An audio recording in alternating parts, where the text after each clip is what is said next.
Senhor Deus que está nos céus, muito obrigado, Senhor, por mais um dia. Estamos aqui nessa manhã, no dia de sexta-feira, em preparação para o seu santo sábado. Queremos agradecer pelas bênçãos que o Senhor nos deu ontem, que foi um dia maravilhoso, onde podemos estudar a sua palavra. Agradecemos pela sua misericórdia e pela sua bondade, onde o Senhor quer mostrar para a gente os eventos que estão para acontecer nessa terra. Eu te peço que eu possa estar atrás da sua cruz, que eu possa ser usado por ti. Eu não sou merecedor de estar aqui, mas eu quero ser um instrumento nas suas mãos. Eu te peço que os anjos possam entrar nessa sala e possam preencher todas essas cadeiras que estão aqui. Se alguma coisa nós tivermos pensamentos que possa distrair-nos da nossa mente, eu te peço que o Senhor possa repreendê-los, que a gente possa estar focalizado em entender a importância do tempo do fim que nós estamos vivendo.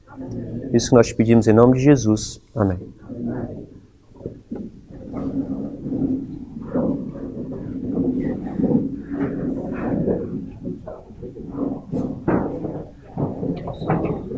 Bom dia, irmãos. Muito bom poder estar aqui de novo.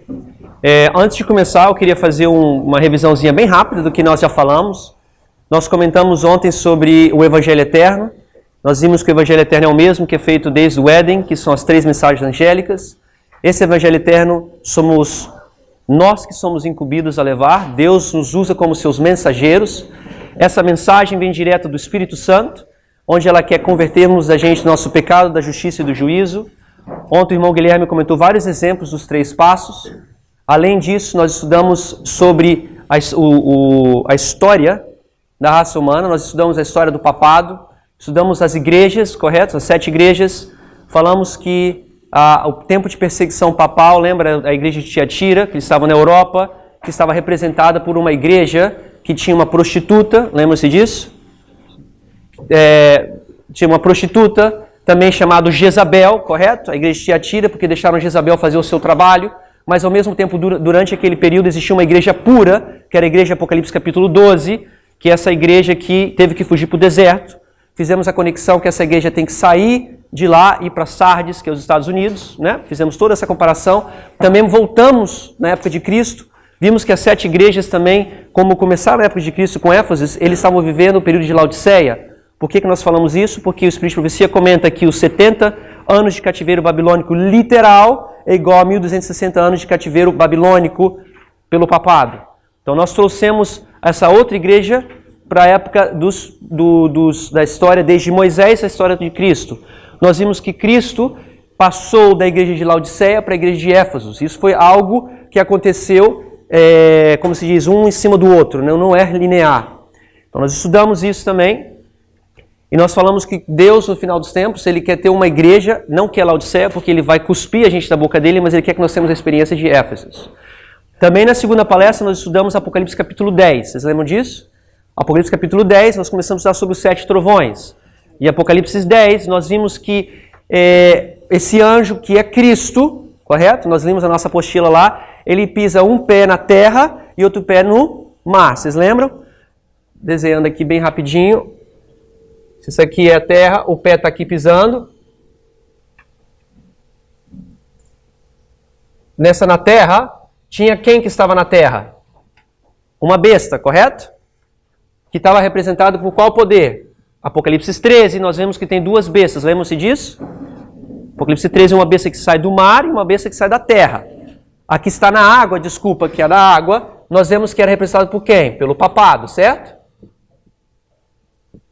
E o papado governou por 1260 anos e recebeu uma ferida mortal. Mas nós também vimos que o pé de Cristo também estava onde? Sobre a terra, que representavam quem? Os Estados Unidos, certo? Tudo bem? E essa mulher aqui, o papado, estava localizada onde geograficamente? Na Europa. Tudo bem? E nós vimos que Apocalipse capítulo 10 é a forma que Cristo, quando nós lemos, ele quer mostrar a sua autoridade sobre quem? Sobre a terra. Ele mostra a sua autoridade pisando na água e pisando na terra. Essa autoridade é Cristo que dá um jeito com esse papado que governou por tanto tempo e começou a julgar essas nações. Então, a Europa, as águas foram julgadas nós falamos por dois poderes, vocês se lembram? Nós conectamos Apocalipse capítulo 10 com qual outro? Apocalipse capítulo 9.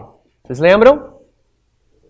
Apocalipse capítulo 9, nós estudamos a história de quem? Do islamismo. Foi uma das formas que Deus usou para perseguir esse papado. E também estudamos Apocalipse o quê? 11,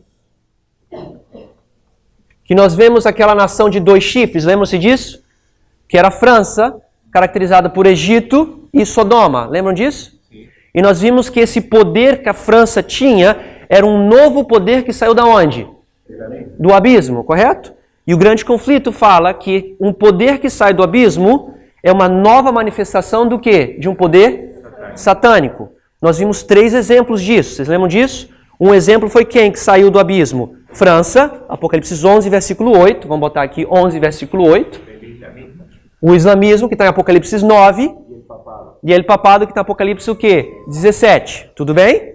Nós vimos isso daí. Então nós estamos vendo como Deus começou a massacrar, a pisar essa besta que se encontrava na água, que foi o papado, onde recebeu uma ferida mortal através da França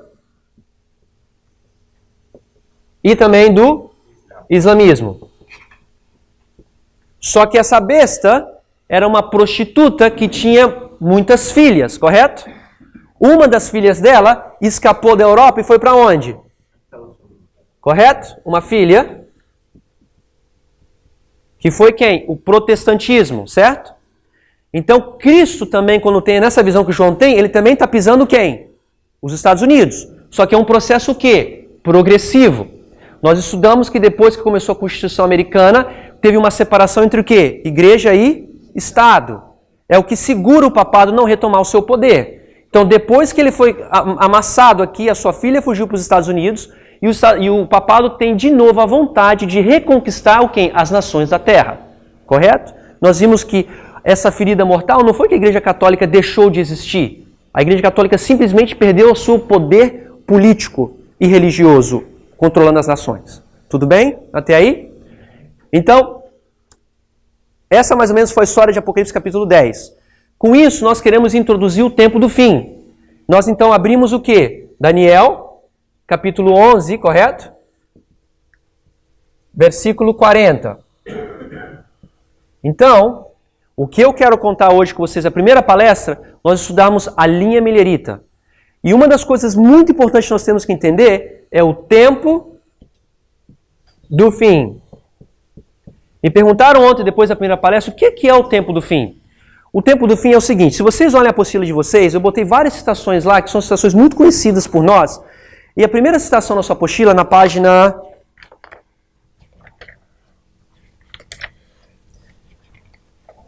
Na página 7, na minha. Página 7, não sei se tem uma página diferente. Na primeira fala assim, que a Bíblia acumulou e juntou os seus tesouros. Página 7, primeiro parágrafo. A Bíblia acumulou e juntou os seus tesouros para esta última geração. Que geração? A nossa geração. Todos os grandes acontecimentos solenes e realizações da história do Antigo Testamento estão repetindo na igreja nesses últimos dias. É o princípio de linha sobre linha. Nós sabemos que as histórias do passado vão o quê? Se repetir. A segunda citação que está embaixo fala a obra que Deus tem na terra. E o que diz? Ela apresenta de século após século uma surpreendente semelhança em todos os grandes reformas ou movimentos reformatórios. Ou seja, a forma que Deus lida com o seu povo é a mesma. Deus não pode ser um Deus que a forma que ele lidou com Noé, na forma que ele lidou com Elias, com o povo daquela época, ele trata eles de uma forma e a gente aqui no fim dos tempos nós vamos ter uma forma diferente. Porque na hora do juízo, as pessoas vão dizer, por que você teve mais misericórdia? Ou por que você atuou dessa forma com essa nação do que com as outras? Deus tem que ser o mesmo, ele não muda. Então o Espírito de Profecia diz, a forma que esses movimentos de reforma aconteceram, eles têm uma semelhança marcante. Em inglês se chama striking similarity, do original. Uma semelhança muito forte. Então com isso, nós podemos pegar histórias. Se você tem uma linha, ok? Desde aqui Adão, isso aqui é onde nós estamos, 2017, tá? 6.000 anos ou mais. Se você vê isso só como uma linha linear, você não consegue entender o que o Espírito de Profecia está dizendo. Porque fala aqui, uma surpreendente semelhança em todos os grandes movimentos de reforma. E diz, os movimentos importantes do presente têm um paralelo com o quê? Com os do passado. Como você vai ter um paralelo se você só vê uma linha linear? Então nós temos que fazer o quê? Nós temos que fazer o quê? Cortar, quebrar, um break. E cada uma dessas histórias, nós botamos o quê? Embaixo da outra. Tá? E me perguntaram ontem, o que é o tempo do fim? O tempo do fim, irmãos, imagine, se Deus vai começar a julgar você, como é que eu vou saber que eu estou passando pela minha visitação? Os judeus, como é que eles iam saber que eles estavam sendo visitados por Cristo? Deus tem que ser um Deus que ele é consistente. E ele faz isso através da história. Então o que ele fez desde o começo, ele fala assim, olha, algo vai acontecer, uma profecia vai se cumprir, e quando essa profecia se cumprir, ela vai trazer luz para o povo que está vivendo essa geração. E essa profecia que se cumpre marca o quê? O tempo do fim. Correto? Concordam comigo? E essa profecia, quando se cobre, começa a despertar as pessoas que estão vivendo aqui para se preparar para um terceiro teste, uma prova. Tudo bem? Vamos abrir a nossa Bíblia em 2 Tessalonicenses. Capítulo 2. Paulo aqui vai estar tendo um problema. E as pessoas estão pensando que já está na época de Cristo voltar. Entendeu? E Paulo começa a falar para eles que não é bem assim. Que algumas coisas têm que acontecer. Muito conhecido esse versículo por todos nós, tá? E vamos começar lendo então do versículo 2 em diante. Que não vos movais facilmente do vosso entendimento, nem vos perturbeis, quer por espírito, quer por palavra, quer por epístola, como de nós, como se o dia de Cristo estivesse já perto. O que Paulo está falando aqui? As pessoas estavam achando que Cristo estava o quê? Prestes a voltar? Então falando assim, olha, calma aí, vamos ter um pouco de tempo. Versículo 3. Ninguém de maneira alguma vos engane, porque não será assim sem que antes venha a apostasia e se manifeste o homem do pecado, o filho da perdição, o qual se opõe e se levanta contra tudo que se chama Deus ou se adora, de sorte que se assentará como Deus no templo de Deus, querendo parecer Deus. Vamos estudar isso aqui. Vocês acham que Paulo estava em que momento da história? Digamos aqui, Cristo morreu no ano 27, certo? Desculpa, no ano 31. No ano 34, essa mensagem foi levada para os gentios. Vamos dizer que Paulo está no começo da era cristã. Eu não sei que momento isso foi escrito, mas digamos, está no primeiro século. Tudo bem? E aqui, antes da destruição de Jerusalém, concordo. Primeiro século, tá? Digamos aqui, Paulo está por aqui.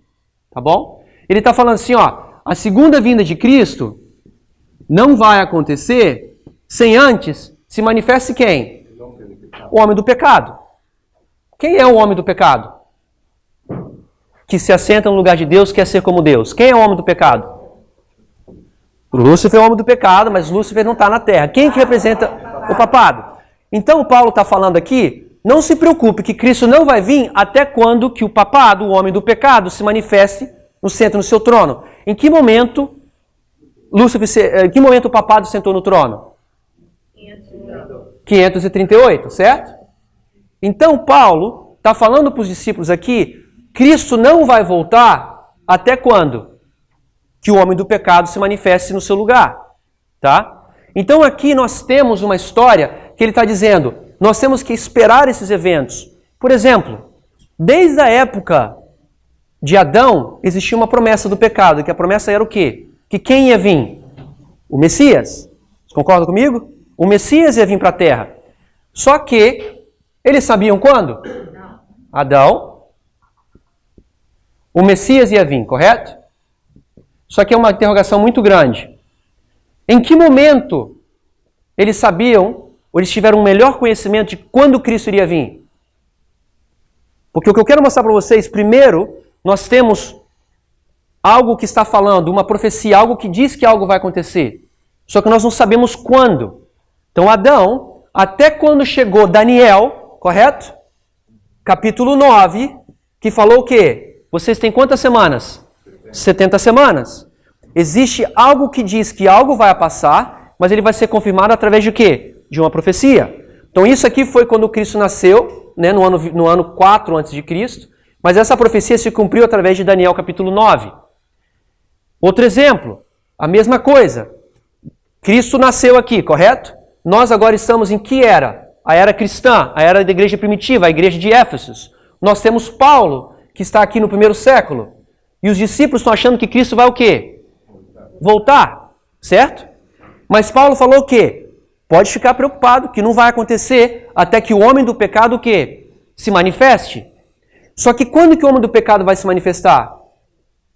Apareceu no 538 a 1698. Mas até naquele ponto ninguém sabia quando ia vir.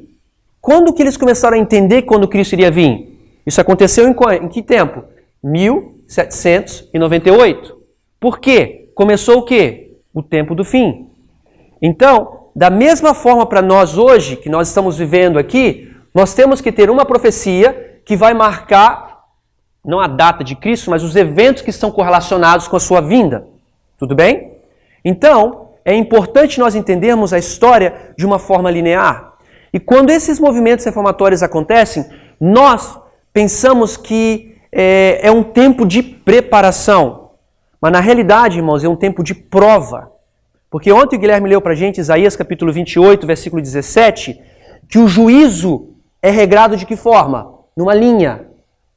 E a justiça é regrada através de um quê? De um prumo. A justiça regado de um prumo. Então, se o juízo é uma linha, nós encontramos juízo em qual das três mensagens angélicas? Terceira, correto? Então, se nós vemos, se essa aqui é a história de Adão, ok? A história toda da reforma dele foi que mensagem? A mensagem de que anjo? Terceiro anjo. Todos os movimentos de reforma é o terceiro anjo. Por quê? Porque nós somos regrados pela linha da justiça. E em cada momento, em cada marco profético, nós demonstramos a justiça. Se estamos corretos, se estamos right com Cristo, se nós estamos aceitando a sua mensagem. Então, cada marco teórico é a justiça que está sendo demonstrada pelo primeiro, segundo e terceiro passo. Tudo bem?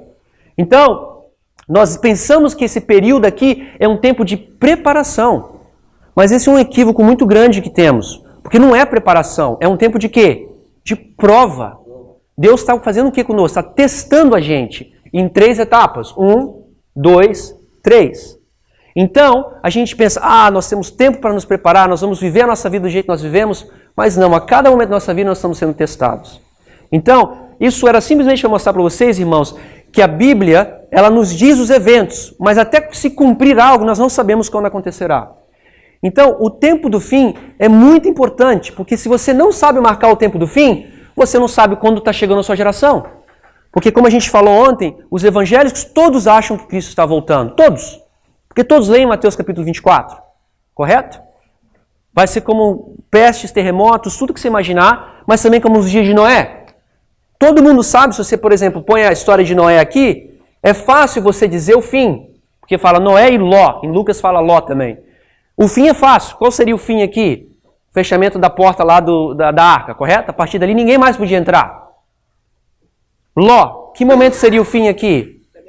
Quando pega fogo. Certo? O problema é marcar quando começa. Porque se você não sabe quando começa, você não sabe quando a sua geração está sendo visitada. Certo? Por quantos anos eles pregaram a mensagem na época de Noé? 120. Nós vamos ver um paralelo aqui. E nós vamos trazer isso de uma forma mais prática. Então, por isso que nós temos que identificar o nosso tempo do fim. Em Daniel 11, versículo 40, eu quero que vocês abram sua Bíblia lá.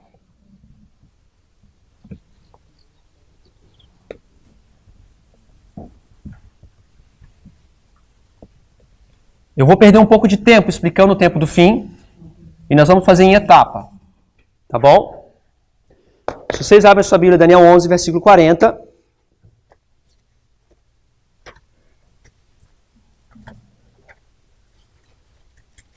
E diz o seguinte, e no tempo do fim, tá vendo aqui? No tempo do fim, está dizendo o seguinte, o rei do sul lutará com quem? Espera aí, falou rei do norte aí? Então vamos botar aqui, vamos fazer o nosso pontinho aqui. A gente lutará com ele. Com ele. Nós vamos querer entender o que é aqui, tá? Então o rei do sul Rei do Sul lutará contra... Tá bom? Continuamos lendo. Aí tem uma vírgula, tá? Então eu vou botar para essa vírgula aqui 2 pontos. Tá bom? Nós vamos ter que separar essa história. E continua dizendo. E o rei do norte... Vou botar aqui de novo quais são os protagonistas dessa história. Então vamos botar o rei do norte. Tem uma vermelha aí ou não? Tinha.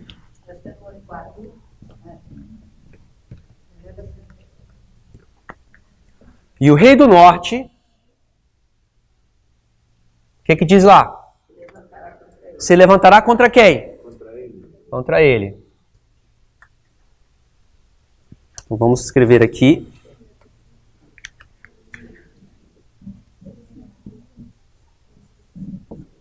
Então, eu vou colocar aqui também, tinha uma verde ali também.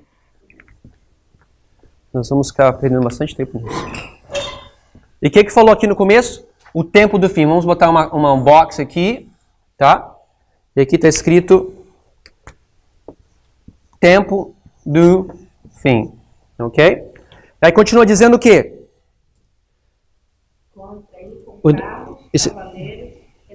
Isso, então nós vamos fazer essa caixa aqui de novo, aqui, esse box.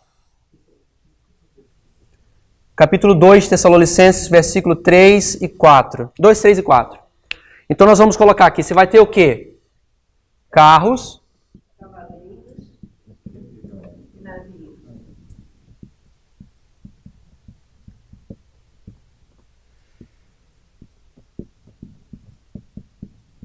Navios, ok? Então nós temos que tentar identificar quem é esse ele, tá bom? E quem é esse ele aqui. Então, no tempo do fim, o rei do sul se levantará contra ele. Ontem, uma das primeiras coisas que nós fizemos, nós estudamos a história do rei do norte e rei do sul. Nós voltamos a Daniel capítulo 11, o irmão Marcos estudou isso ontem. Capítulo 11 existe aquela flutuação entre o rei do norte e o rei do sul. Vocês se lembram disso? Quem foi o primeiro rei do norte aqui na terra? Babilônia, vocês lembram disso? Que veio do norte para atacar. E depois o chapéu do rei do norte foi passado de nação a nação, correto? Mas quando nós chegamos na Grécia, o irmão Marco mostrou os gráficos ontem, começou aquelas brigas. Alexandre o Grande conquistou toda a região, né, da Europa, não toda a Europa, né, mas a parte do Oriente Médio, toda aquela região que mostrou no mapa ontem, mas ele morreu. Quando ele morreu, os seus generais dividiram, e acabou se dividindo em quantas partes? 4. Mas entre os 4, depois se dividiu em quantas mais? 2. Uma que ficava no norte e uma que ficava no sul. Lembram disso? Então existe essa batalha entre o norte e o sul, o norte e o sul. Ele vai falar sobre a batalha de Ráfia, a batalha de Paninho, tudo isso para explicar para vocês. E aí continua essa história. E nós vimos que o rei do sul, durante a história, ele deixou de existir. Vocês lembram disso? Quem era o rei do sul original? Egito, porque ficava ao sul de Jerusalém. O rei do sul literal, tá? Primeiro o literal, para depois o quê? Espiritual. Nós lemos que o rei do sul deixou de existir numa batalha. Estou acostumado a escrever com inglês, foi mal. O rei do sul teve uma batalha que foi no ano 31 a.C., correto? Esse rei do sul estava a Grécia que estava governando, a parte da Grécia onde ficava Cleópatra e Marco Antônio, chamada Batalha de Actium. Tá bom? E essa batalha, o rei do norte, que já era quem? Roma, acabou o quê? O rei do norte destruiu o rei do sul, certo? Vocês lembram disso, que a gente falou isso ontem? Lembram disso? Esse rei é literal. Isso era literal. Isso naquela época, a gente fala, antes da cruz, é tudo literal. Depois da cruz é espiritual. Por isso que diz, primeiro o carnal, primeiro o literal, para depois o quê? O espiritual. Tudo bem? Então o rei do sul deixou de existir desde o ano 31. Tudo bem? Cristo morreu, teve na cruz, depois nós tivemos o papado que tomou o título de quem? Do rei do norte. Tá? E os próprios mileritas já identificavam ele durante todo o capítulo 11 de Daniel. Tudo bem? Aí nós lemos que a Revolução Francesa estava relacionada com esse poder. A França tinha 2 chifres, lembra? Sodoma e Egito. E era uma nova manifestação do poder satânico. E qual era essa manifestação? Era o ateísmo. Tudo bem? Sim ou não? Sim. Tem umas caras que tem um pessoal perdido aí. Vocês estão bem aí? Sim ou não? Não? Não sei se está dando... Tudo bem, pode ser contemplação, mas se quiser eu posso repetir, não tem problema. Então o rei do sul, ele vai ter que fazer o quê, irmãos? Para ele entrar de novo ressuscitar. Lembram que a gente falou que ele tem que sai do abismo? Apocalipse 11, versículo 8. A França, a Revolução Francesa, as duas testemunhas, esse poder que sai do abismo. Tudo bem? Então, nós vemos que o rei do sul, que está falando aqui, é o rei do sul o quê? Ressuscitado. Então, nós podemos dizer aqui que é quem? A França. E quem é esse ele aqui? O rei do norte. Por que rei do norte? Porque no capítulo 11 nós estamos lidando com o quê? A batalha entre quem? Rei do norte e rei do sul. Tudo bem? Então nós vemos aqui, se você volta os versículos, está contando o papado, como teve seu domínio. Então nós marcamos que esse ele, em que momento a França atacou o papado? 1798. Então nós vamos colocar quem aqui? O papado. Tudo bem? Certo? E esse papado estava localizado em que parte do mundo? Europa. Então vamos colocar aqui Europa. Ou o velho mundo, correto? Então nós temos uma pausa, tudo bem? E depois fala quem? O rei do norte vai atacar quem? Ele. Quem é o rei do norte aqui? Será que é um rei do norte diferente ou é o mesmo? É o mesmo, mas aqui o rei do sul atacou o rei do norte. Vocês lembram? Em 1798, o rei do norte recebeu o quê? Uma ferida mortal. Vamos botar aqui 1798. Tudo bem? Então, quando recebeu essa ferida mortal, morreu. Entre aspas, espiritualmente, porque perdeu a união entre igreja e Estado. Tudo bem? Aí nós buscamos o outro poder que sai do abismo. Quem é esse poder que sai do abismo? Apocalipse capítulo 17.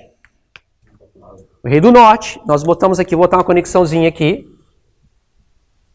Apocalipse capítulo 17, acho que é versículo 8. Essa besta que foi, vou escrever aqui no quadro para vocês. Porque duas pessoas me perguntaram ontem isso, Apocalipse 17, tá? Apocalipse 17, uma pausa aqui. Ele está levado em visão, João, para o deserto. E quando é levado para o deserto, nós sabemos que esse deserto é que período? 538 é que período? 1798, certo? Por que ele está levado lá? Foi levado em visão, ele viu uma besta, uma prostituta, que está sentado sobre uma besta que tem quantas cabeças? 7 cabeças. 7 cabeças e 10 chifres. Acho que não tem não. Não tem não. 10 chifres. Então, essa besta estava chamada mãe de todas as prostitutas. Vocês lembram? Para você mãe, você tem que ter filha. E eu fui perguntando para vocês, que ontem me fizeram essa pergunta, em que momento dessa história de 1798 João foi levado? Será que ele foi levado aqui no começo da história? No começo, aqui, no fim? Em qual momento? Nós temos que saber que momento é. Fim. Por que o fim? Porque você imagina, lá fala que o cálice estava transbordando com sangue de quem? Dos mártires. Então, para você estar transbordando de sangue, você já tem que ter o quê? Enchido o seu copo todinho. Então, já está no final do que você já fez. Além disso, ela é chamada de mãe das prostitutas. Se ela é uma prostituta, ela tem filha, quem são as filhas delas? Nós vimos que são as igrejas o quê? Protestantes. Em que momento da história são as igrejas protestantes? 1600 e pouco, correto? E depois que elas nasceram, elas tiveram que voltar para Roma ainda, para se transformar suas filhas, porque aceitaram o domingo e a imortalidade da alma. Então nós estamos espiritualmente aqui em 1798, tudo bem? Então ele fala assim, olha, essa besta que você está vendo aqui, ela não é, e ela há o quê? De subir do abismo, tudo bem? Então que momento a besta foi? Que ela teve poder? No ano o quê? 538 até que ano? 1798. Em que momento ela não é? 1798 até quando? Até o decreto dominical. Por quê? Quando o papado retoma seu poder? Quando controla igreja e Estado. Tudo bem? Então ela não é ainda. Nós estamos vendo por causa da Constituição americana, separa igreja e Estado. Só que ela há de subir do abismo. Então, se ela há de subir do abismo, ela é um novo poder satânico. E quem é essa besta? É a mesma. Aí você continua lendo lá, fala. Vamos abrir lá porque 17. Eu estou falando isso que me fizeram, pelo menos 2 grupos ontem fizeram perguntas sobre isso. Eu só queria tomar alguns minutinhos falando isso. E tem várias palestras que a gente explica isso com mais detalhe, tá? Se você for ler aqui o versículo 11, fala, a besta que era... Que besta é essa, amigos? Que besta é essa, irmãos? Roma, ok? Vamos botar o papado. Então, a besta que era, versículo 12, 11, já não é, está falando que período? Dos Estados Unidos da América, correto? Durante esse período. E é ela também o quê? O 8º, que é do 7 e vai à perdição. Você lembra que tinham 7 cabeças? Que cabeças são essas? Essas cabeças são os reinos da profecia bíblica. Começa desde a Babilônia, Medopérsia, Grécia, Roma pagã, papal. Depois qual que vem? Os Estados Unidos da América, que é o 6º reino. O 7º reino vai ser a ONU. Me perguntaram também a ONU, por que a ONU é o 7º reino. Mas ela fala o seguinte, então, olha, a besta que foi, não é, ela vai ser o quê? Ela vai ascender, mas ela vai ser que número? O 8º, correto? Então nós vamos botar aqui o papado de novo. Ok? E vai ser da onde? Do 7. Então vamos botar um número aqui. 1, 2, 3, 4, 5, 6, 7. Vamos deixar o 8 aqui aberto. Babilônia existe? Não. Medopérsia existe? Não. Grécia? Pagã? Papal recebeu o quê? Ferida mortal. Então ela não é. Ela já morreu também, entendeu? Os Estados Unidos é. Mas o que acontece no decreto dominical, irmãos? Ellen White fala, a apostasia, quando existia a apostasia nacional, ou seja, quando se passar a lei dominical, fecha parênteses, vai ser seguido por quê? Ruína nacional. Então os Estados Unidos, quando chegar o decreto dominical, ele deixa de ser o quê? O 6º reino da profecia bíblica. Não é que o país vai deixar de existir, mas deixa de ser um reino profético. Então nós marcamos. Aí não fala nada do 7, mas fala o 8º que ascendeu, que é essa besta, ela vai ser o quê? O 8º. E da onde que ela sai? Do 7º. Por quê? Aqui ela recebeu o quê? A ferida mortal. Tudo bem? Sim? Aí no próximo versículo fala sobre os 10 chifres. Quem são esses 10 chifres? Fala o seguinte. E os 10 chifres que viste são 10 reis que ainda não receberam o reino, mas receberão poder como reis por 1 hora. Eles têm o mesmo intento e entregarão o seu poder à autoridade da besta. Esse 7º reino está associado com o número 10. O número 10, o irmão Marco falou que está representado pela ONU. E me perguntaram por que a ONU é chamado de o 7º reino. Porque se vocês forem lembrar, o Espírito de Profecia diz que reis, governadores e governantes receberam sobre si o título do anticristo. Por isso, são chamados do poder dragão no fim dos tempos. Então ela fala que reis, governantes e governadores são o quê? O dragão. Nós temos 3 poderes no fim dos tempos, correto? Nós temos a besta, que é o papado. Nós temos o falso profeta, que é quem? Os Estados Unidos. Falta um poder religioso, um poder político, que é quem? O dragão. O número 10 é representado confederação. Também, ao mesmo tempo, representa perseguição. Esmirna foi perseguida por 10 dias, em Apocalipse 10. Você tem que ver o contexto para entender. Tá? O dragão também é Satanás, o dragão também é o Egito. Você tem que entender qual é o contexto. E o contexto que ela dá no fim dos tempos é um poder político formado por vários governadores e governantes. Tá? Se você estuda, por exemplo, Salmos, que fala... Qual Salmos que é? 83, que fala sobre os reis da terra estão prestes a atacar Jerusalém, a cidade tão formosa.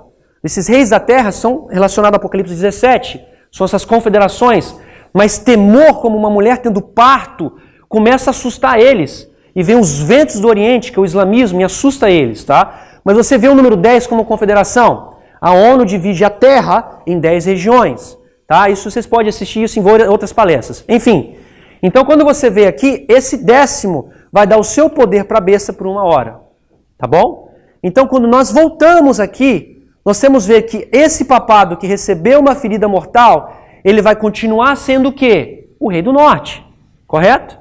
E ontem nós falamos que para você começar a atuar completamente, nós voltamos como Roma antiga, Roma pagã se formalizou, depois nós somos Roma papal se formalizou, depois a gente vai ver a Roma moderna.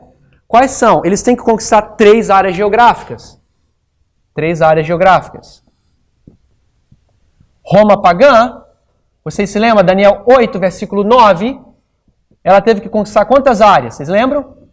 Se eu fazer uma quadra aqui, nós temos o norte, falava a Síria, que era a parte do ocidente, tá? A Síria, ela conquistou a Terra Gloriosa, que foi Jerusalém, e conquistou o que mais? O Egito. Quando ela conquistou essas 3 áreas geográficas, na Bíblia fala que ela vai governar por um tempo. Um tempo profético são 1 ano, que são 360 dias, correto?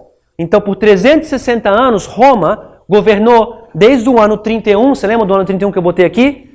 Do ano menos 31, Roma conquistou, foi até o ano 330.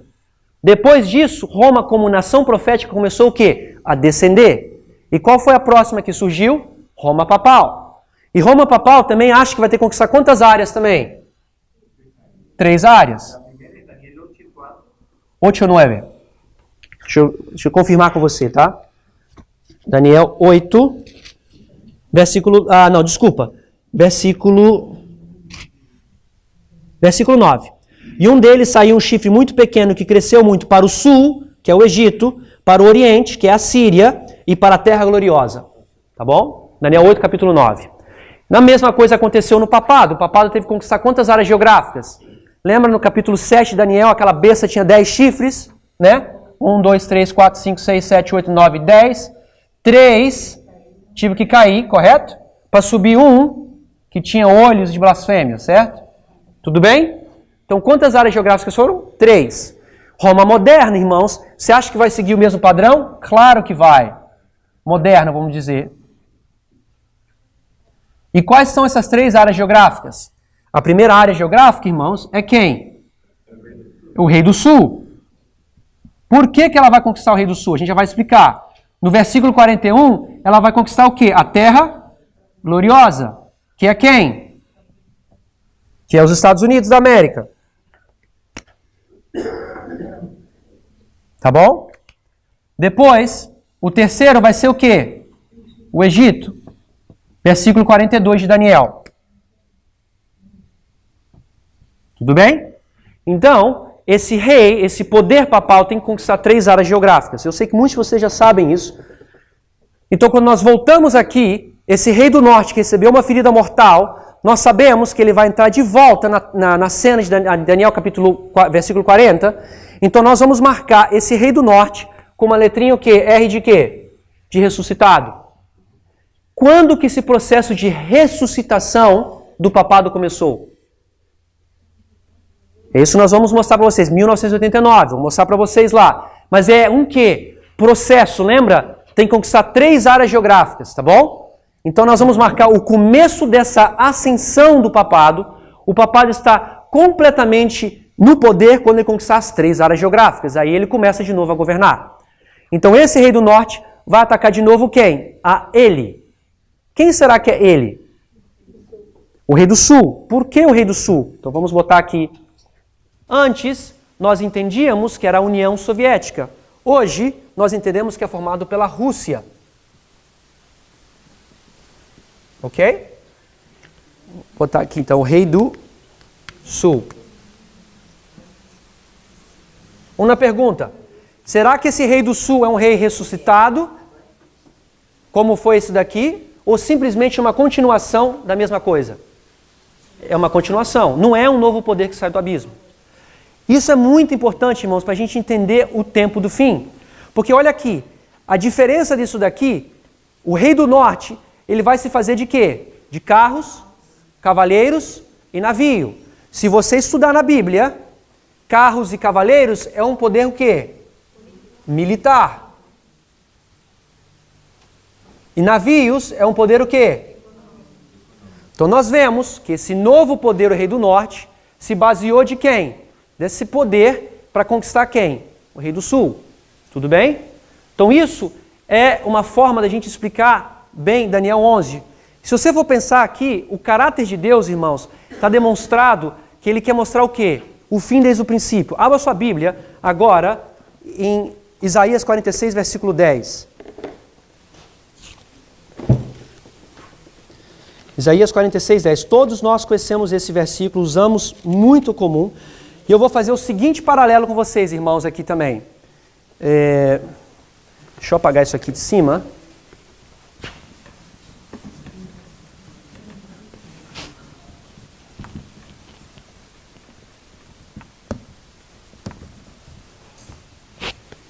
Vamos lá. Deixa eu pegar isso aqui. Nós vamos fazer o mesmo paralelo. Vamos botar dois pontinhos. Vamos começar o primeiro versículo.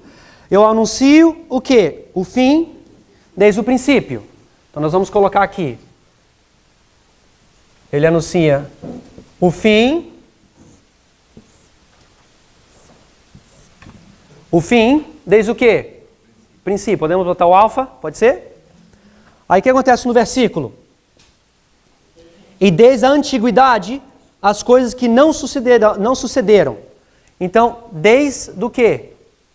Da antiguidade, correto? Antiguidade é o quê? Vem da onde? Do começo, certo? Então, eu posso botar aqui antiguidade, que é a mesma coisa que o quê? O começo. E das coisas que não o quê? Aconteceram, que é o quê?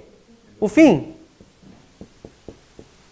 Então, se você for ver isso aqui, é um quiasma, é um espelho.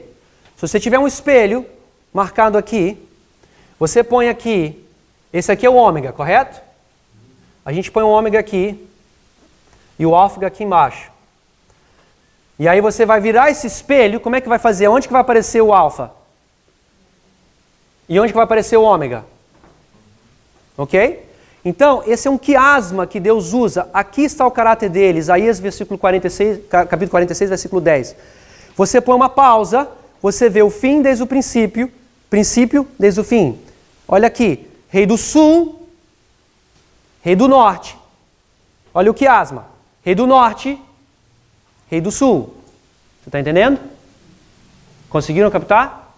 A mesma coisa acontece quando você for estudar também o 25:20. O 25:20 existe um quiasma maravilhoso. Não dá tempo para explicar para vocês. Mas Deus usa esse quiasma para a gente entender. Por isso que é tão importante nós entendermos o tempo do fim. E Isaías 46:10, o caráter de Deus está marcado ali. Eu quero ler para vocês aqui na apostila de vocês, por que é importante nós sabermos o tempo do fim. Abra na página... Página 11. Na primeira citação que diz o tempo do fim. Posso apagar aqui Apocalipse 17? A gente deixa. Obrigado.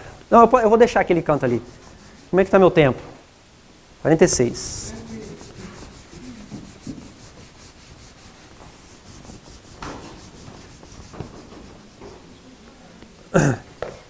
Ok. Vamos ler aqui para vocês aqui. O título dessa citação se encontra no manuscrito Evangelismo, página 613, parágrafo 1. Apostila, página 11, no primeiro parágrafo. Primeiro, né? O tempo do fim, segundo.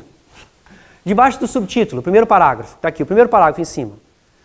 O nome desse capítulo fala: os falsos mestres deslocam a profecia. Então fala, em nossos dias, como no tempo de Cristo, pausa. Nós vamos destrinchar essa citação dela, tá? Ela fala em nossos dias, no tempo que ela escreveu. Desce um parágrafo, você vai ver que diz quando ela escreveu isso. Que data está marcando ali? 1800 e quê?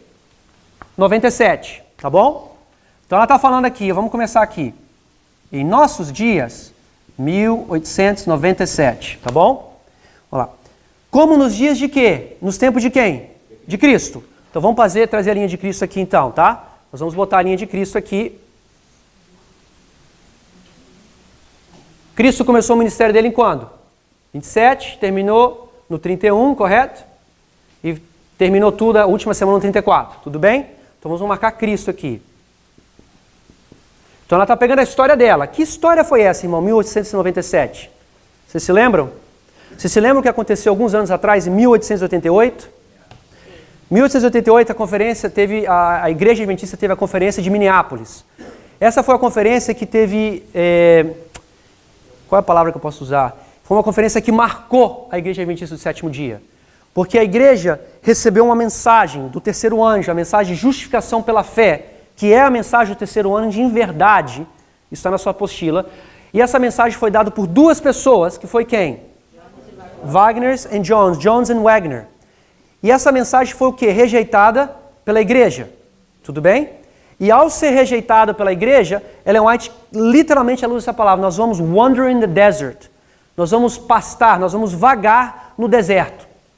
Porque ela disse que Cristo estava prestes a voltar. Eu vou explicar um pouquinho mais isso para você. Mas nós estamos nessa história aqui, irmãos, de 1888. Pós a história, tá bom?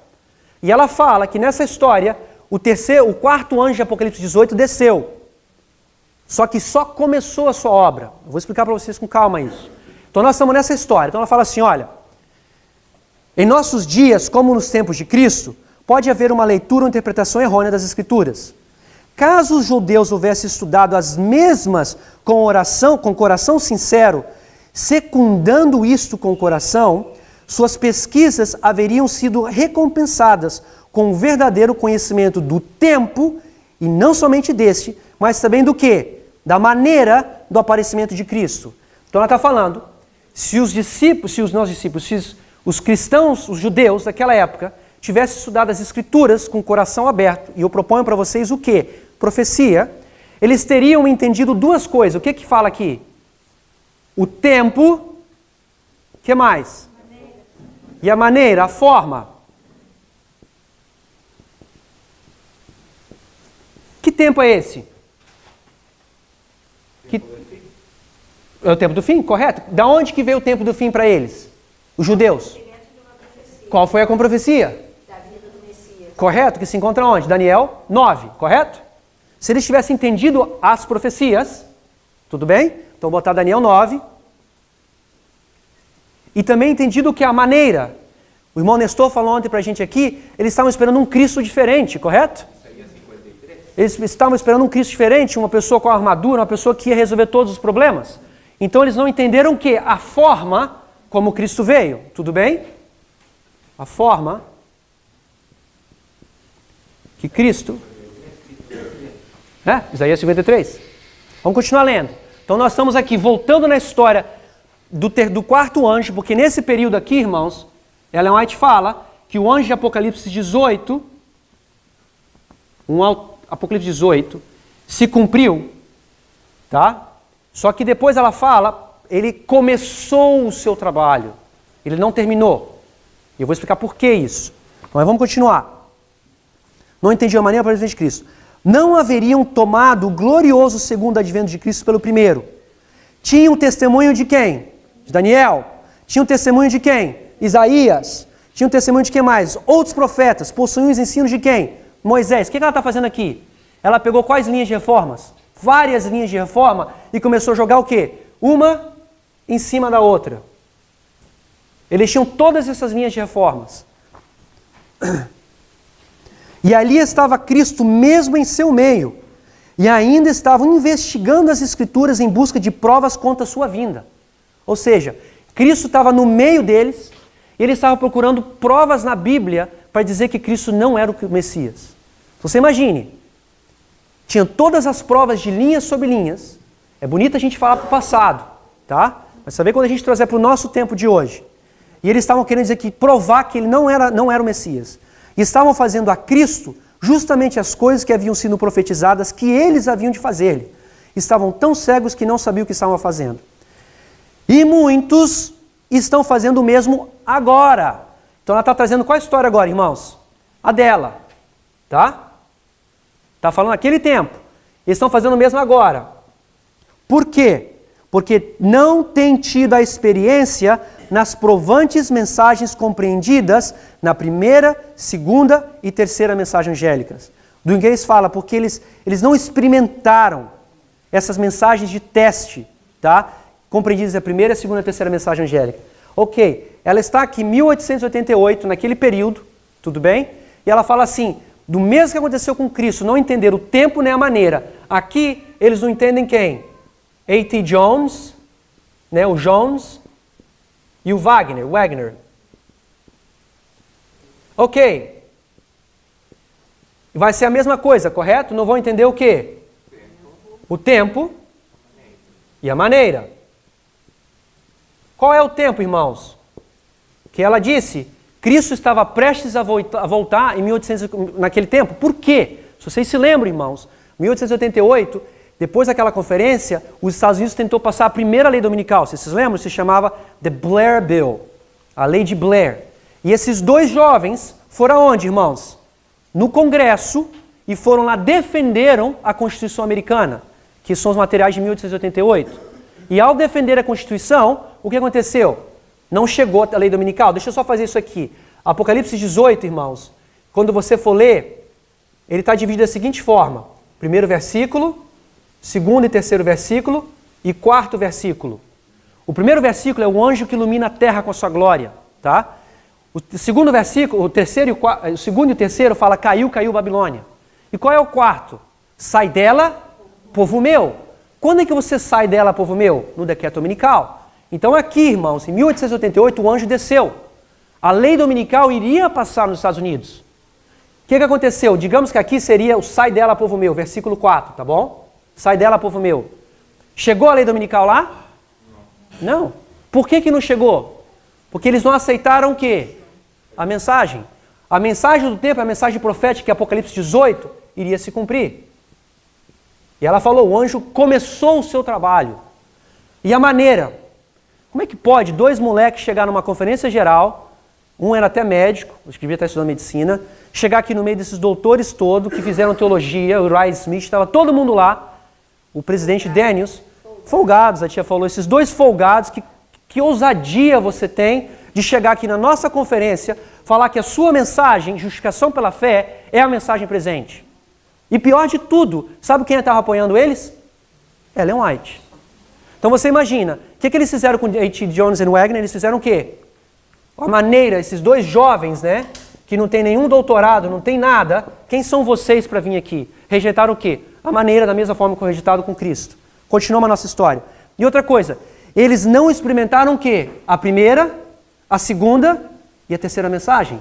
Não passaram pelo teste espiritual, do teste verdadeiro. Vamos continuar lendo aqui. Alguns há que estão investigando as Escrituras em busca de provas de que essas mensagens estão ainda no futuro. Espera aí. Eles eram ainda, tinham 40 anos, desde que aconteceu o primeiro desapontamento. Ela tinha já escrito os primeiros escritos, já tinha marcado todas essas mensagens na história. Eles estavam procurando o quê? Dizer que o que ela está dizendo é verdade. Isso vai ser tudo para o futuro. O que eles querem fazer? Jogar para onde? Para o futuro. Essa é uma característica que nós hoje, adventistas, temos. É muito bom nós estarmos, sabe aonde? Aqui, ó. No presente. Quer dizer, a gente não quer estar no presente. A gente olha para o passado, né? É legal, porque não te dá nenhuma dor, correto? Aconteceu na época de Cristo, né? Como é que eles mataram a Cristo? Olhar para o futuro, você não tem nenhum commitment, você não tem nenhum comprometimento. Mas o problema do presente é que o presente você tem que fazer o quê? Uma mudança. E isso é o que nós não queremos fazer. Então aqui, quando nós lemos que eles começam a investigar as Escrituras, eles queriam jogar o quê? Lá para o futuro. Não vamos se preocupar com isso aqui agora não, isso aqui vai acontecer no futuro. Então eles rejeitaram. Que história é essa que ela pegou aqui agora, irmãos? Aqui, ó. A primeira, a segunda mensagem e a terceira. Está em que período? 1798, correto? Até 1844. Então ela botou mais uma história em cima aqui. Tá vendo? Então vamos continuar lendo. Eles concluem pela veracidade cumulativa da mensagem, ou seja, eles entendem que são verdade, mas deixam de assinalar-lhes o devido lugar na história profética. Ou seja, eles não conseguem localizá-las quando elas começam, quando elas terminam.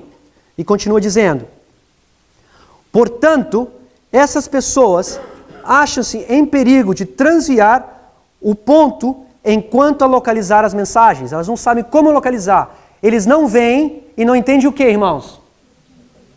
Você está entendendo por que eu estou perdendo o maior tempo, o tempo do fim? Porque aqui, o Espírito de Profecia está falando em evangelismo, que os judeus na era de Cristo não souberam identificar o tempo do fim. Os mileritas não souberam identificar, não os mileritas, né? As pessoas que viveram as igrejas protestantes, até mesmo os que estavam na época dele, não souberam aceitar o tempo do fim.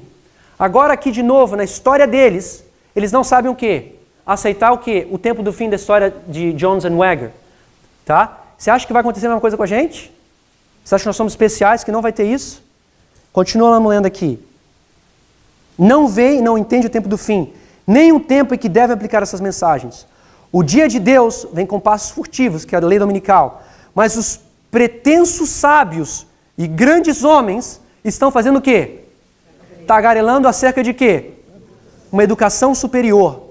Não conhece os sinais da vinda de Cristo ou do fim do mundo. É muito forte isso, irmãos. É muito forte. Porque se você for pensar, aqui, as pessoas que rejeitaram essa mensagem, eles estavam falando sobre o quê? Educação superior. Quem é você para usar regra sobre regra, linha sobre linha? Um método tão simples. Ninguém usa mais isso. Na era de Cristo, eles tiveram a influência dos gregos, vocês lembram? Antes, a educação judaica era uma educação teocrática. Eles falavam para as crianças e eles faziam o quê? Acreditavam. Deus criou o mundo? Yes, sir. Deus criou o mundo. Mas quando tiver educação grega, o que aconteceu? Primeiro você tem que fazer o quê? Perguntar, antes de você acreditar. Os judeus tiveram essa influência grega na educação deles. Por isso que a mente deles foi o quê? Embotada e não conseguiram entender o tempo, as profecias, e nem a forma que Cristo estava vindo. A igreja milerita, a nossa igreja adventista, saiu pura daqui, com uma mensagem que são nesses dois diagramas, que é a rocha eterna. Mas com o passar do tempo, essa vai ser corrompido. E ao corrompermos, nós não vamos entender tão pouco o quê? O tempo nem a maneira. E uma coisa importante disso, irmãos, é que essas pessoas buscam nas Escrituras formas para provar que está errado. Quantos de vocês aqui já tiveram problemas ou já tiveram discussões com pessoas que falam, não, está errado esse tempo do fim, não é 1798, 2520 não existe, o contínuo não existe, isso daí, discutindo com você para provar que isso está errado. E isso para a gente, irmãos, é a gente não saber o tempo do fim. Nós temos que identificarmos para a gente não cair nos mesmos erros.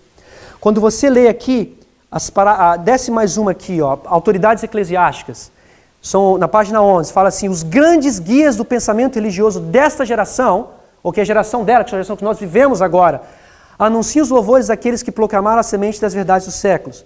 Não abandone muito essa obra para os grandes guias, deixa eu ver aqui, o renovo do dia. Na seguinte, como a luz e a vida dos homens foi rejeitada pelas autoridades eclesiásticas nos dias de Cristo, assim tem sido rejeitada em todas as subsequentes, o quê? Geração. É para a gente pensar internamente que onde nós estamos sentando, qual é a nossa posição? Será que a gente realmente acredita nos fundamentos da nossa fé? Será que a gente vai ser abalado? Será que nós vamos deixar de crer que o Espírito de Profecia, que a igreja, Deus guiou essa igreja? Será que nós vamos manter essa doutrina pura ou nós vamos deixar ideias equivocadas entrar na nossa história? E no finalzinho disse, muitas vezes, os que estão, no final do parágrafo, e muitas vezes, os que estão à procura de luz são pelos mesmos ensinos obrigados a deixar a igreja de seus pais a fim de prestar obediência. Ou seja, eu não estou querendo dizer que ninguém tem que sair da igreja. Isso daqui está dizendo, às vezes você tem que deixar os ensinos dos seus pais a fim de prestar o quê? Obediência. Então, irmãos, o que eu quis dizer nessa palestra, já passou já 1 hora, é que Deus está no controle da história da raça humana. Nós temos que entender que o tempo do fim começou em 1798, mas ao mesmo tempo, esse tempo do fim está marcado em 1989. E nós temos que marcar esse tempo senão nós vamos cair no mesmo erro que a igreja caiu. E aqui no futuro está a nossa história, irmãos, dos 144 mil. Nós estamos vivendo a mesma história. Se não entendermos o tempo nem a maneira, cairemos nos mesmos problemas. Vamos terminar com uma oração para a gente continuar a próxima palestra.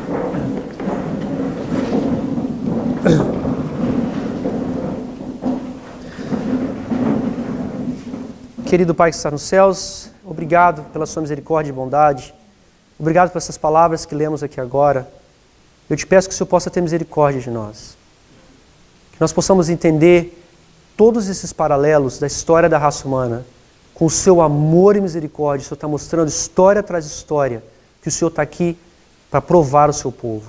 O Senhor está aqui que o Senhor quer levantar um povo puro, que possa levantar o seu estandarte da verdade do sábado.